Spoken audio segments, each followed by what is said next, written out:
이번에 국회 본회의를 통과한 법률안 모두 110건입니다.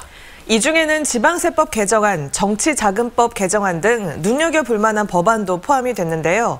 정준호 변호사와 구체적인 내용 살펴보도록 하겠습니다. 안녕하십니까? 안녕하십니까? 네, 안녕하십니까? 우리 지역 의원이 대표 발의한 지방세법 개정안부터 어떤 것들이 바뀌는지 좀 쉽게 풀어주실까요? 네, 우선 지방세 설명을 잠깐 드리면요. 부동산 거래를 할 때 취등록세라고 하는 거래세는 국세로 분류가 되고요. 그다음에 매년 내시는 재산세 같은 경우에는 보유세라고 해서 이제 지방세로 분류가 됐는데, 이영석 의원이 대표 발의한 이 법안은 공시지가 6억 원 이하 1세대 주택자의 세율을 인하하는 내용입니다. 지방 부동산 실거주자의 세액 부담을 경감하는 취지입니다.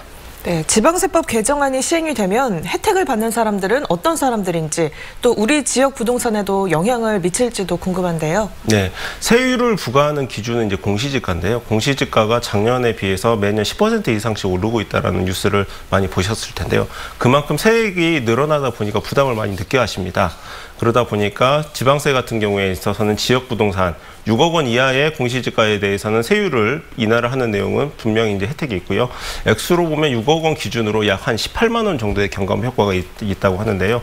지역 부동산의 경우에 있어서는 그 6억 원 이상으로 그 부동산 가격이 올라가려고 하면 상당한 수준의 억제 효과가 있기 때문에 지역 부동산의 가격 급등을 막을 수 있는 장치가 될 수가 있습니다. 네, 그리고 지방세 징수법 일부 개정안도 이번에 통과가 됐는데요. 그러면 전두환 씨가 체납해온 그런 지방세들도 이번에 어떻게 징수가 가능해지는 겁니까? 예, 실제로 이 지방세 징수법은 전두환을 겨냥한 법이다라는 평가까지 지금 나오고 있는데요. 그 기존의 구액 체납자는 명단만 공개하고 끝났습니다. 네. 그 억대 이상의 체납자에 대해서만 한 달 정도의 감치, 즉 구류를 할 수 있는 이제 제도가 있었는데요. 이 기준을 대폭 낮춰서 1,000만 원 이상의 체납자에 대해서도 감치가 가능하기 때문에 실제로 이 징수법이 통과가 돼서 전두환에게 그 감치 명령이 내려지는지는 한번 지켜봐야 될 것 같습니다. 네, 정치 신인들이 반가워할 만한 소식도 보입니다. 바로 정치자금법 개정안인데요. 그렇다면 그전까지는 후원회를 설치하는 예비 후보자, 그리고 또 그렇지 않은 후보자 나뉘어 있었던 건가요? 예, 쉽게 생각하시면 국회의원 선거에서는 후원금 모집이 가능했었는데요. 지방선거에 있어서는 그 공천 단계 예비 후보자에게 있어서는 그 후원금 모집이 불가했었습니다. 그 경기도에 있는 이재명 지사가 이거에 대해서 불평등하다라고 헌법소원을 제기를 해가지고 위헌 결정이 작년에 나왔고 올해 이제 개정까지 나오게 됐습니다. 그 결과 이제 앞으로 2년 뒤에 있을 지방선거에서 시구 의원 예비 후보자들도 이제 후원금 모집이 가능합니다. 주말에 어떤 후원분을 만났더니 이제 살게 되었다라는 표현을 하실 정도였습니다. 네, 그리고 정치권의 진입 문턱을 낮췄다라는 평가들이 나오는데요. 이런 변화들이 시민들에게도 국민들에게도 긍정적인 영향을 미칠까요?